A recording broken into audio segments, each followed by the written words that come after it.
The Civil War officially began April 12, 1861, when Confederate troops fought on Fort Sumter in Charleston, South Carolina. But the events leading up to the war go all the way back to the Missouri Compromise in the 1820s. Slavery had long been an issue in the states since post-Revolutionary War, when the northern states freed their slaves and made the slave trade illegal. The South, however, relied more on slavery to help run their plantation. The tension between the two sides was appeased through multiple compromises and acts, but the final straw came in 1860 when Abraham Lincoln was elected. He and his party's anti-slavery views struck fear into many southern plantation owners, and in December 1860, South Carolina became the first state to secede the Union. In January, Mississippi, Florida, Alabama, Georgia, and Louisiana also seceded, but it wasn't until April, after the events at Fort Sumter and the secession of North Carolina, Virginia, Tennessee, and Arkansas, that Lincoln began to form an army to help put down the rebellion across the South. He began by blockading the southern ports, which prevented plantation owners from sending their cotton to overseas markets and kept supplies from coming in. Blockade runners were the only source between the South and their foreign ports until 1864, when the North tightened the blockade, making it nearly impossible for the runners to slip out. The first official battle of the Civil War began on July 16, 1861. It is known as the First Battle of Bull Run, or First Manassas. General Irvin McDowell led a Union army from Washington down to Centerville, where they met Stonewall Jackson. The Confederates won the battle after a group of reinforcements broke the Union flank. This battle is significant because it showed Lincoln and the North that the Civil War was going to be long and costly, not the quick affair they thought it would be. In March of 1862, General McClellan, commander of the Union Army, began his Peninsula Campaign in an attempt to capture the Confederate capital of Richmond, and thus destroy the South. His plan almost worked, but in July, General Robert E. Lee turned the tables and led the Confederacy to a victory in the 7 Days Battle. In April, the Confederate States of America passed the Conscription Act, the first draft in American history to recruit all able-bodied men between 18 and 35 to serve in the Army. In 1863, the Union passed the Enrollment Act to recruit men 20 to 45.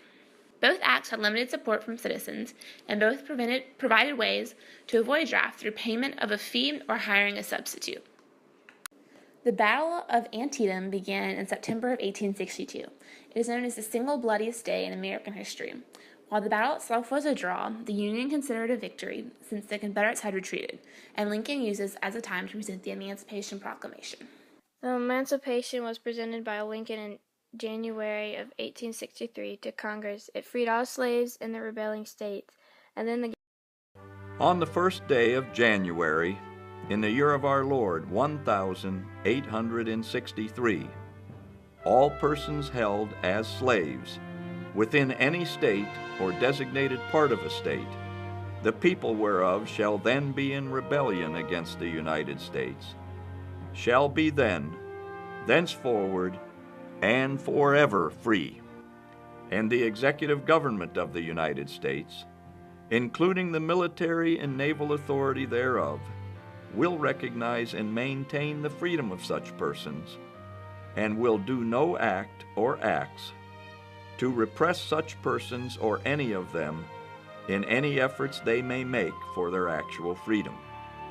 That the executive will, on the first day of January aforesaid, by proclamation, designate the states and parts of states, if any in which the people thereof respectively shall then be in rebellion against the United States, and the fact that any state, or the people thereof, shall on that day be in good faith represented in the Congress of the United States by members chosen thereto at elections, wherein a majority of the qualified voters of such state shall have participated, shall, in the absence of strong countervailing testimony, be deemed conclusive evidence that such state and the people thereof are not then in rebellion against the United States.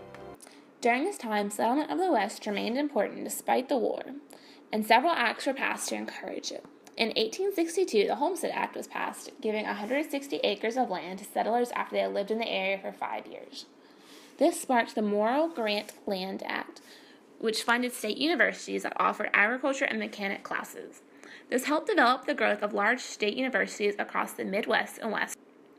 The Pacific Railroad Act was also enacted in 1862, helping to develop the first transcontinental railroad, which made settlement and travel much easier. In July of 1863, General Lee and his troops had made it all the way up to Gettysburg, Pennsylvania, the farthest north the Confederates made it during the war. The battle lasted 3 days, and despite the Confederates' best attempts, the Union stayed strong and came out the victors. The Gettysburg Address was given on the battlefield at Gettysburg to rally the troops and encourage them to fight for the cause their friends died for.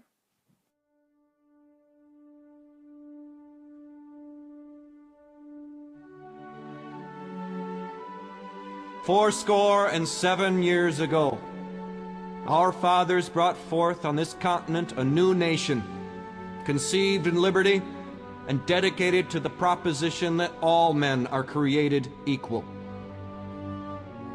Now we are engaged in a great civil war, testing whether that nation, or any nation so conceived and so dedicated, can long endure.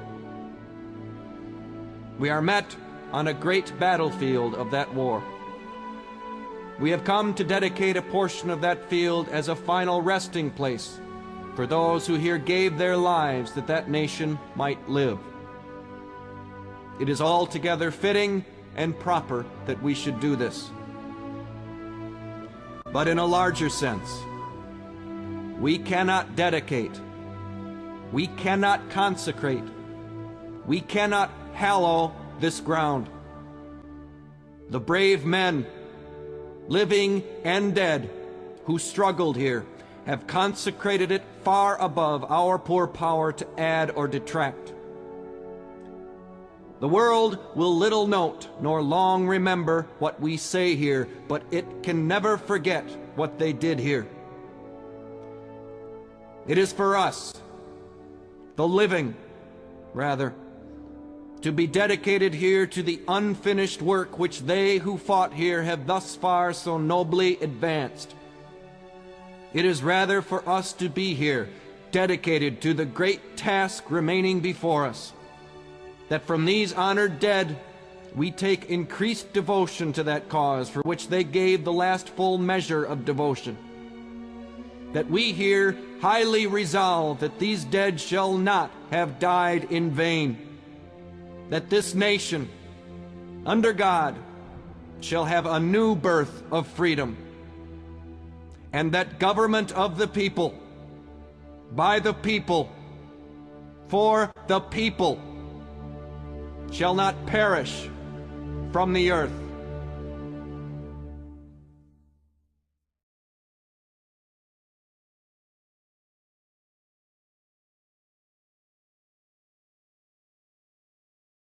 During this time, the Confederates were dealt another devastating blow when the siege of Vicksburg ended and they lost control of the Mississippi River. On September 2nd, 1864, the end began as General William T. Sherman drove his forces through Georgia and eventually captured and burned Atlanta. Atlanta was important to the South because it is a huge railroad junction and an important military and supply center. From here, Sherman continued his infamous march to the sea, burning supplies and destroying all in his path up the Atlantic coastline, aiming to reach Virginia. Lee attempted to stop Sherman, but was forced to surrender at the Appomattox Courthouse to Ulysses S. Grant, and in April, General Johnson surrendered at Bennett Place to Sherman. This marked the final surrender of the Civil War. Abraham Lincoln never got to see the surrender, though, because he was shot by John Wilkes Booth, a Southern sympathizer, 11 days before it occurred.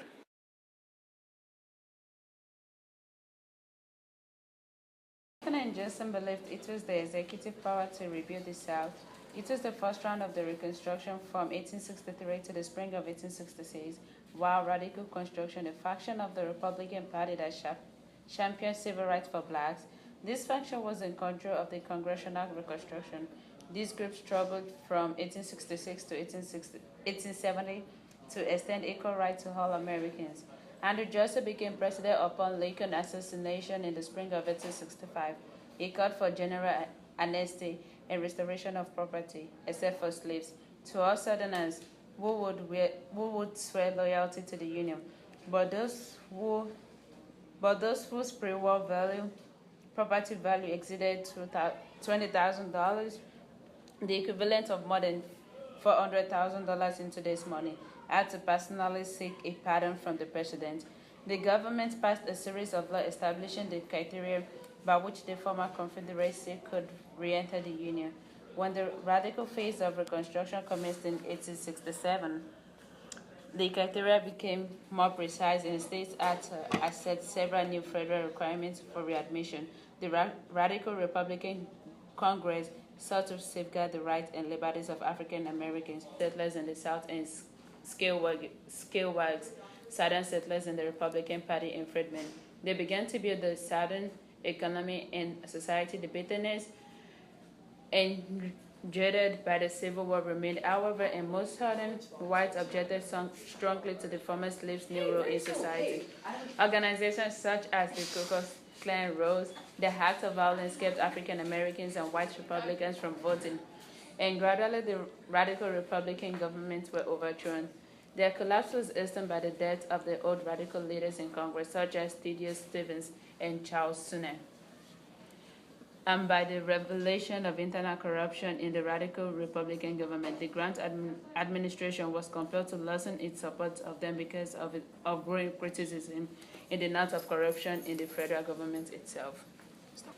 The freedmen's civil rights and political rights were guaranteed, and blacks were able to participate in the political and economic life of the South as full citizens for the first time. Agricultural production was restored, roads rebuilt, a more equitable tax system adopted, and schooling extended to blacks and poor whites. The compromise that ended the era of construction is stated that Hayes would be president over Tilden on the condition that it would build a southern transcontinental railroad and remove federal support for the Republicans in the South. While the 13th Amendment made slavery or even involuntary servitude illegal everywhere in the U.S., the 14th Amendment gave slaves the right to be free, and the 15th Amendment gave the African Americans the right to vote, because they should not be denied the right on account of their race or an ethnic group.